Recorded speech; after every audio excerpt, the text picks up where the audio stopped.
सात संगत जी, प्यार से कहना धन्यकार जी।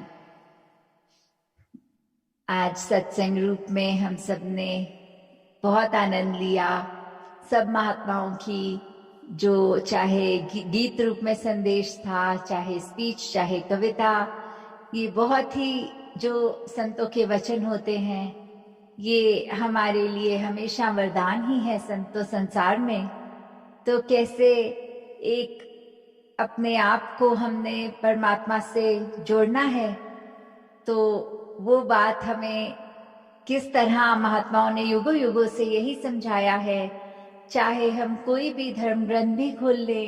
तो संदेश वही कि वाहिद एक ही अल्लाह है और कैसे इस एक के ऊपर ही हमें केंद्रित रहना है। हमें नाम चाहे जैसी आस्था वैसे नाम बुला सकते हैं, पर ये बात, ये मूल, ये एक है। और इसी के एक का जब ज्ञान हो जाए तो ये आत्मा भी इसी एक से ही आई है, इसी एक में ही मिलना है, इस बात की समझ आ जाती है। तो जो सेवा सत्संग सिमरन का जो ये टूल्स हैं, हमें कैसे अपने आप को इस परमात्मा से जोड़कर रखते हैं, तो ये मन से हमेशा ये जज्बा रहे कि सेवा सिमरन सत्संग हर पल किस तरह किया जा सके, दातार हर एक पे कृपा करे। और साथ ही जो हम देखते हैं संसार में कि एक अवस्था क्या आई हुई है सभी की, कि अपने आप को हर कोई चाहता है कि वो मोक्ष की प्राप्ति हो, पर वो जो प्राप्ति करने के लिए जो एक जीवन कैसा चलाना है ब्रह्म ज्ञान लेने के बाद, तो उस पे फोकस बहुत जरूरी है। नहीं तो जैसे आज सत्संग में भी सुना कि वो एक गारंटीड चीज नहीं है कि ब्रह्म ज्ञान है तो एक मुक्ति तभी संभव होगी जब ब्रह्म ज्ञान पे जीवन चलाया जाए। नहीं तो ब्रह्म ज्ञान लेने के बाद भी अगर इस निरंकार को ही याद नहीं किया तो फिर हम जहाँ थे वहीं के वहीं खड़े रह जाएंगे। तो इसके ऊपर भी हमें चलते रहना है। और संतों का जीवन तो हमेशा ऐसा ही होता है जो हर एक पल में निरंकार को ही एहसास बनाकर उसी के ही अपने हर कार्य को उसी का श्रेय देना, इस निरंकार के आश्रय में रह के ही हर कार्य को करना। जैसे एक कहानी भी दासी को याद आ रही है कि बहुत साल पहले एक बहुत ही प्रचलित संत जब किसी गांव में गए तो वहां गांव के सभी नागरिक बहुत ही उत्साह से उनके पास गए और उन्होंने, एक नागरिक ने पूछा कि संत जी, आप अपने जीवन में क्या करते हैं कि आप इतने श्रेष्ठ हैं। तो वो जो संत थे उन्होंने उत्तर देने के समय कहा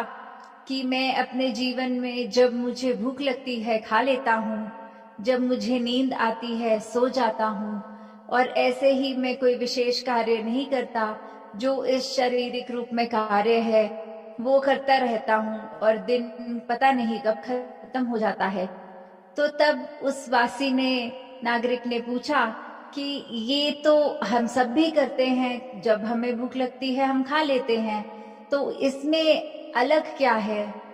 तो फिर वो संत का उत्तर कि अगर सचमुच हर कोई जो काम जब करना है उसको करे तो फिर एक मोक्ष और मुक्ति दूर कहाँ। तो जब ऐसा उत्तर सुना तो फिर कुछ क्लैरिटी नहीं हुई, वो समझ इतना नहीं पाए और ज्यादा बोला कि इसको अच्छे से समझाएं। तो वही संत ने बोला कि अगर हम इन द मोमेंट रहते हैं, हम अपनी इस पल को पूरी तरह जीते हैं, और पूरे जीने का इंडिकेशन उन्होंने ये इशारा किया कि जब इस परमात्मा के एहसास में रहते हैं तो हर कार्य तभी पूर्ण होता है, उसी पल में किया गया वो कार्य तब मुबारक होता है। नहीं तो संसार में अगर हम कुछ भोजन कर रहे हैं तो ध्यान अपने कारोबार में होगा, अगर कारोबार है तो घर परिवार में रहने वालों की सेहत की चिंता होगी। तो जहाँ पे जब है ध्यान पूरी तरह वहां नहीं, तो ध्यान तभी पूरी तरह वो कार्य में इस कार्य को कंप्लीट करता है जब इस निरंकार से अपनी लिप जोड़ लें, ये परमात्मा के ही एक फ्लो में बहते चले जाएं कि ये इस पल को दिया है तो उसको पूरी तरह जिएं। ये निरंकार का आधार ही है जो इस पल को पूरा एक कंप्लीट करेगा। तो ऐसे ही हमने भी अपना जीवन बिताना है, चाहे ब्रह्म ज्ञान प्राप्त होने के बाद कोई अलग कार्य नहीं करने होते, सिर्फ अपने अंदर से अपने आप को बदलना होता है। नहीं तो जो एक इस समाज में आए हैं, परिवार में आए हैं, तो सारी वो रिस्पॉन्सिबिलिटीज, वो हमें सब अपने कार्य जो करने हैं, एक हमारे को परिवार के रूप में जो एक हमारी सेवा है उसको कैसे निभाना है, वो जो करते ही रहेंगे। कुछ अलग उसमें नहीं होगा। जिसके पास ब्रह्म ज्ञान नहीं है वो भी कार्य करेगा और ब्रह्मज्ञानी भी। बस फर्क फिर इसी बात का कि जब निरंकार के आश्रय में रहकर वो काम होता है तो वो काम भी काम कहाँ, वो भक्ति बन जाती है। तो ऐसे ही हर पल हम अपना भक्ति भरा बना लें। और संतों ने तो हमेशा ऐसे ही सिखाया है कि संसार में तो हर तरह के रंग हैं, हर तरह के लोग हैं, कैसे उनको अपनाया जाए। और अगर कोई भटकाने वाला हो भी तो फिर जिस तरह हरदेव वाणी में भी है कि दुनिया का असर भक्त कभी ना मन पे लेता है, कभी अपने विश्वास को कम ना होने देता है। कि कैसे एक भक्त की अवस्था है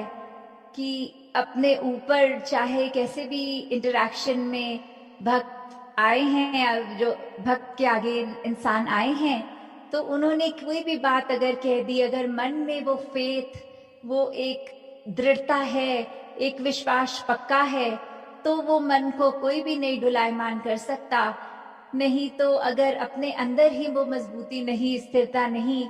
तो एक बात किसी की कहना और उसी को सच मान के अपने भक्ति से हम बहुत दूर हो जाते हैं, उसी की बात को हम सत्य मान लेते हैं। तो फिर इस तरह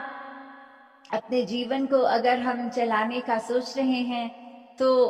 उसमें एक घाटा किसका है, एक अपना ही नुकसान कर बैठेंगे। कि जहाँ वही बात आती है कि हम अगर सत्संग रूप क्यों करते हैं कि संत मति वाले सब जो एक भाव रखते हैं, उनके जीवन से, उनके अनुभव से कुछ सीखें। और अगर सीख रहे हैं तो कैसे अपने लाइफ में उसको लागू करें, इम्प्लीमेंट करें। तो अपने आप को हमेशा उसी रास्ते पे की शिक्षा ग्रहण भी करनी है, अपने जीवन में ढालनी भी है, और फिर कर्म रूप ऐसे बनाने हैं कि वो हम चलते फिरते प्रचार स्वयं बन पाए। तो इस तरह का जीवन संतों का होता है। और हमें एक जो कोई है भी अगर इंसान जो कोई अफवाहें फैला रहा, तो किस तरह अगर उससे भी जाके बात करनी है, उसको भी समझाना है। तो वही बात जो अक्सर सत्संग में भी सुनते रहे हैं कि जो की फैक्टर्स होते हैं वो उसको समझाया जाए कि क्या आपने अपनी नज़र से घटना देखी है या किसी ने आपको बताई है। अगर किसी ने बताई है तो पहले अपने फैक्ट चेक करें और फिर औरों में वो बात फैलाएं। और अगर वो आपने सचमुच आंख से देखी है बात, तो अगर वो किसी का हित की बात नहीं तो उसको ना बताया जाए, वो अपने तक रखा जाए। और यदि वो व्यक्ति आपका करीबी है तो उसको किस तरह एक एकांत होकर उसके साथ उसको समझाया जाए कि ऐसे बोल वचन कर्म आपके ये शोभा नहीं देते, किस तरह वो कर्मों को चेंज किया जाए, आपकी इंटेंशन को चेंज किया जाए। तो ऐसे ही अगर हम फोकस्ड रहें तो फिर वो एक अफवाहें भी धीरे धीरे लाइफ से खत्म हो जाती हैं। फिर वो चाहे निंदा चुगली कोई भी नाम दें, कि एक वो ऐसी बातें करने में आनंद नहीं आता, फिर वो मजा नहीं आता। धीरे धीरे वो अपना ध्यान सिर्फ परमात्मा, सिर्फ संतों के वचनों पर चलाने के ऊपर आधारित जीवन करने के लिए ध्यान रहता है। तो हम किस तरह अपने आप को बदलें, और वो बदलाव संभव है क्योंकि एक इंसान इस तरह बना होता है कि जीवन भर एक सीखने का इच्छुक ही रहता है। तो अपनी अगर गलतियां भी सामने आ रही हैं, वो कैसे बदल के अपने रवैये को नई शिक्षाओं पे चलना है, तो वो एक कैपेसिटी है, सिर्फ एक मन है जिसको बनाना होता है। और ये तो सत्संग में हमने शुरू से ही सुना कि कितना इस निरंकारी मिशन की दायित्व कि हम इतना इजी हो गया सब कुछ जब हमने अपनी ईगो ही खो दी, जब दूसरे के चरणों में सर रख दिया, एक धर्मांकार रूप कर ली, तो वो चरण रज जब शीश पे ही ले लिया तो फिर वो अहंकार कहाँ रह गया। तो फिर एक हम जब अपने मन को ही, अपने आप को ही सबसे श्रेष्ठ नहीं मानते, तो फिर एक अपने ऊपर हम हमेशा यही मानते हुए चलेंगे कि ये संसार, ये आए हैं हम इस संसार में तो फिर एक परमात्मा के रंग में रंगे रहें और इस धरती पे वरदान बने। अपना जीवन हम हमेशा जैसे युगों युगों ने संतों ने समझाया, वो चाहे किसी भी तरह से उस समय के अनुसार के एग्जाम्पल्स होंगे, आज हम कंटेम्प्रेरी जमाने में उसको कैसे लागू कर सकते हैं, वो शिक्षाएं पुरानी नहीं होती, बस वो सिचुएशंस अगर अलग हैं कि अगर किसी समय उदाहरण दिया जाता होगा कि सिर्फ चलने का माध्यम सिर्फ पैदल ही है,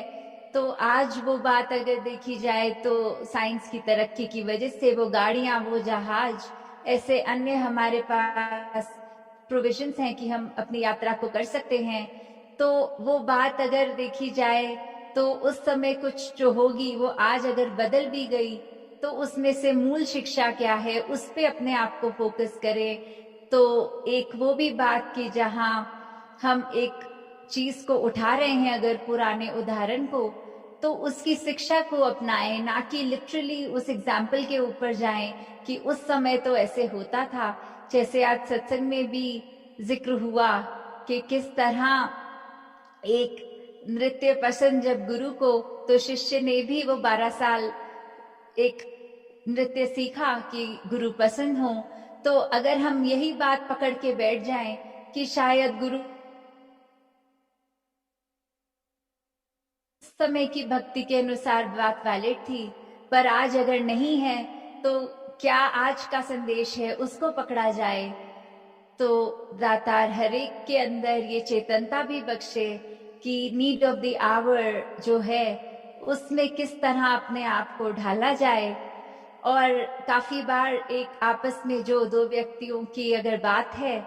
तो ये अजम्पशंस भी बहुत बड़ा रोल प्ले करती हैं कि काफी बार ऐसे लगता है कि वो जो व्यक्ति आया है कमरे के अंदर वो मेरे बारे अच्छी सोच नहीं रखता, वो इंसान शायद उसके वेस्टेड इंटरेस्ट होंगे, वो एक नीची दृष्टि से मुझे देख रहा है। तो जब ऐसे ही सोच लेके हम पहला कदम नहीं बढ़ा पाएंगे, वो मनों से दूरी नहीं दूर कर पाएंगे, तो कैसे हमें हर एक को, जो वो दासी अक्सर बेनिफिट ऑफ डाउट वाली बात करती है कि अगर एक कार्य किसी से ऐसा हो गया तो अपनी विचारधारा उसके बारे में एक सर्टन बनाने की बजाय उस सिचुएशन को एक ब्रॉड माइंडेडनेस से सोचें कि अगर ऐसा हुआ है तो पीछे क्या पॉसिबल कारण रहे होंगे, उस व्यक्ति ने ऐसा किया है तो पीछे उसको ऐसा करने को अगर है उसने किया तो उसके पीछे रीजनिंग क्या है। तो जब तक ये निरंकार ने हम सबको जो बुद्धि दी है उसमें अपनी चेतनता और रीजनिंग लगाते रहेंगे तो हम किसी के बारे में अपनी विचारधारा इतनी संकीर्ण नहीं बना लेंगे कि उसका मन पे बोझ बना लें स्वयं।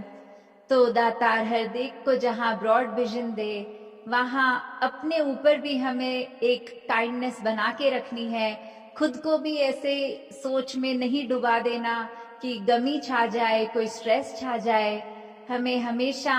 अपने आप बहुत ही ब्रॉड रहना है और हर एक को उसी नजरिए से, जो हम चाहेंगे कि हमारी गलती होने पर दूसरा हमें जिस लेंस से देखे, हमें भी उन्हीं को उसी लेंस से देखना है। अगर हम तुरंत सोचते हैं कि हमने एक कार्य किया, इसके पीछे ये कारण था, अगले को समझना चाहिए,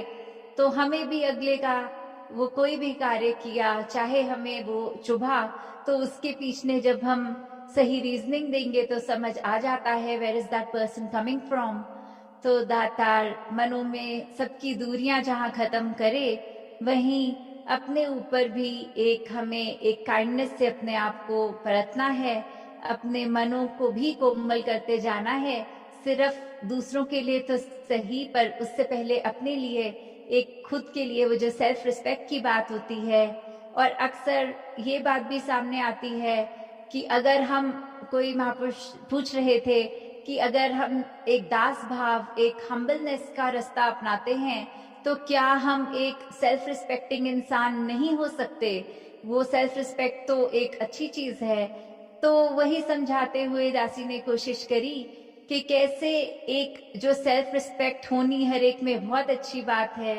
पर वो कब अगर सेल्फ रिस्पेक्ट अहंकार में तब्दील हो रही है, वहां वो गलत जा रहे हो। तो हम्बल होते हुए भी, निम्र होते हुए भी एक सेल्फ रिस्पेक्ट को बनाया जा सकता है, उसको मेंटेन किया जा सकता है, क्योंकि ये चेतनता वहां भी लागू होती है कि सेल्फ रिस्पेक्ट में भी, कि हम कोई कार्य कर रहे हैं, ये हमारी वैल्यूज के अंदर है, तभी कर रहे हैं, नहीं है तो नहीं कर रहे।